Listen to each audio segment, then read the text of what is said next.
बिस्मिल्लाहिर्रहमानिर्रहीम। अस्सलाम वालेकुम नाज़रीन, मैं हूं शहजाद मिर्ज़ा। आप देख रहे हैं हमारा यूट्यूब चैनल एक्सपोज न्यूज़। नाज़रीन, आज दो अहम इश्यूज़ पे बात करनी है। एक तो है तजारती इशू, एक है जमीयतुल उलमा इस्लाम फजल रहमान ग्रुप से।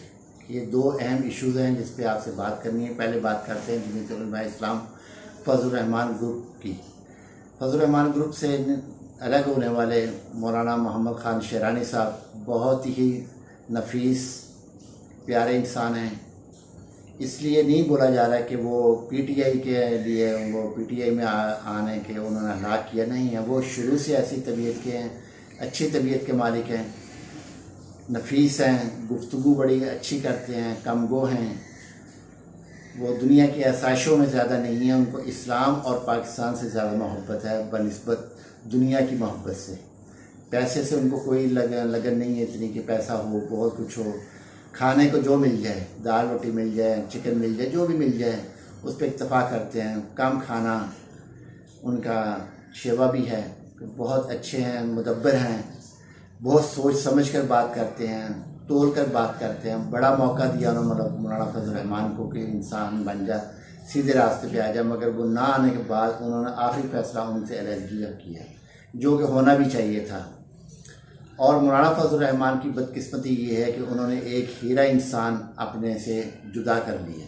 सिर्फ पैसे की लालच और हवस के अंदर उन्होंने एक बहुत ही प्यारा मुहब्बुल वतन, प्यार करने वाला, सच्चा ईमानदार इंसान अपने से अलग कर लिया।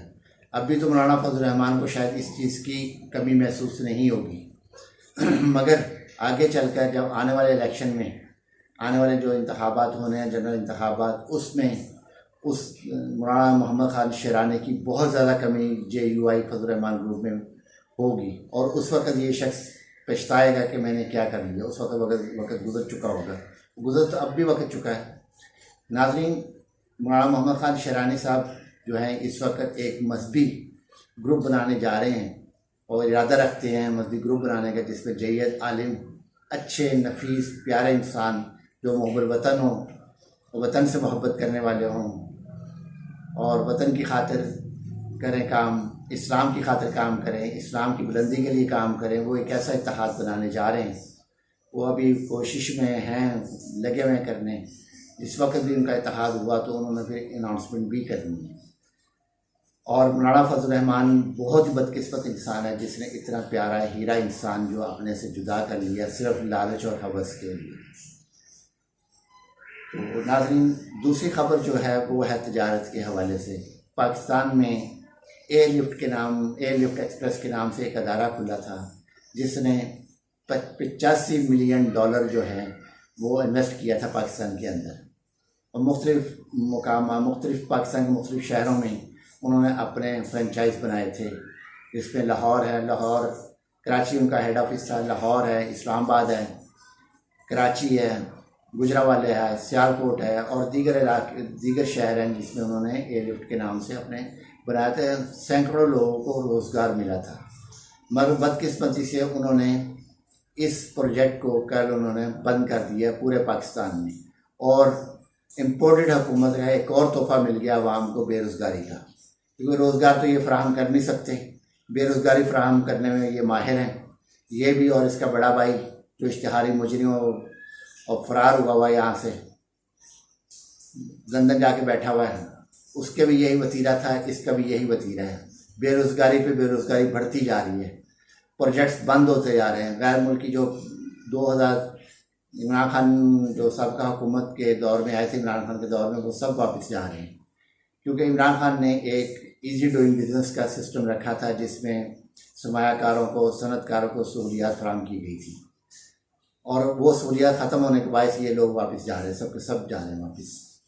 ये बहुत बड़ा प्रोजेक्ट था जो एक सैकड़ों लोग बेरोज़गार हुए, सैकड़ों ख़ानदान आज ये भी फाका कशी पे मजबूर हो जाए। कहाँ जाएंगे ये लोग, मुल्क में रोज़गार तो है नहीं। तो नाज़रीन, ये सूरत हाल बड़ी गंभीर है और ये सूरत हाल श्रीलंका जैसी सूरत हाल पैदा करने के लिए बहुत अहम किरदार अदा करेगी। तो नाज़रीन, हुकूमत और ख़ास तौर पर सूबाई वज़ीर दाखिला फरमाते हैं जी ये उकसाते हैं, उकसाया नहीं जाता, हकायक पे चले आप। हकायक यही है कि बेरोज़गारी में इजाफा हो गया है, बहुत ज़्यादा इजाफा हो गया। तो 2021 20 अगस्त 2021 को उस वक्त के वज़ीर-ए-आज़म जनाब इमरान खान साहब ने एयरलिफ्ट वालों को, एयरलिफ्ट के जो स्टाफ था, ऑफिशल्स थे, इनसे वेलकम किया, इनको बड़े अच्छे तरीके से इनको डील किया, इनको ट्रीट किया, जो भी सहूलियात थी वो देने की कोशिश की, जिसकी वजह से बहुत खुश भी हुए थे कि पाकिस्तान हमें सूट करेगा, और पाकिस्तान ने उनको फ़ायदा भी दिया। मगर अब हालात ऐसे हो चुके हैं कि पाकिस्तान फ़ायदा नुकसान ही दे सकता, फ़ायदा नहीं दे सकता। इसलिए कि यहाँ पे ना तो कोई कानून है, ना कोई वो है आइन है, कुछ भी नहीं है, सिर्फ जबरदस्ती हो रही है। जो जिसके हाथ में आ रहा है वो कर रहे हैं। किसी वज़ीर को कोई पता नहीं है उसकी वजारत क्या कर रही है, वो सिर्फ एक ही सबको धुन सवार है कि 17 जुलाई ये जो पेट्रोल इन्होंने सस्ता किया है, ये पेट्रोल 25 रुपये मज़ीद इजाफा होगा लिविस के साथ लगाकर। ये सिर्फ एक शोबाजियाँ हैं, एक आवाम को धोखा दिया जाए। मगर अब आवाम 1980 वाली नहीं है, 1990 वाली आवाम नहीं है। आप मुंह से बात बाहर बाद में निकाल, तो अब आवाम पहले आपके आवाम समझ जाते हैं आप कहना क्या चाह रही हो। इसलिए कि इल्म इतना है आपके लीडरों के पास, तो ज़िला और तहसील में उनको फ़र्क महसूस नहीं हो रहा। इतना सा इल्म है आपके लीडरों के पास, और ये वज़ीर-ए-आज़म बनने के ख्वाब देख रहे हैं, जिनको पाकिस्तान के बेसिक जो है ज़राई सतह पे जो बल्दियाती जो सिस्टम है उसके बारे में इनको नहीं पता, और ये चले हम वज़ीर-ए-आज़म बनने। अल्लाह रहम फरमाए पाकिस्तान पर, और पाकिस्तान के लिए दुआ करें, पाकिस्तान का हामी नासिर हो अल्लाह पाक पाकिस्तान को क्राइसिस से निकाले और बेहतरी की तरफ जाए। शुक्रिया। वीडियो हमारी अच्छी लगे लाइक करें, शेयर करें, चैनल हमारा सब्सक्राइब करें। शुक्रिया।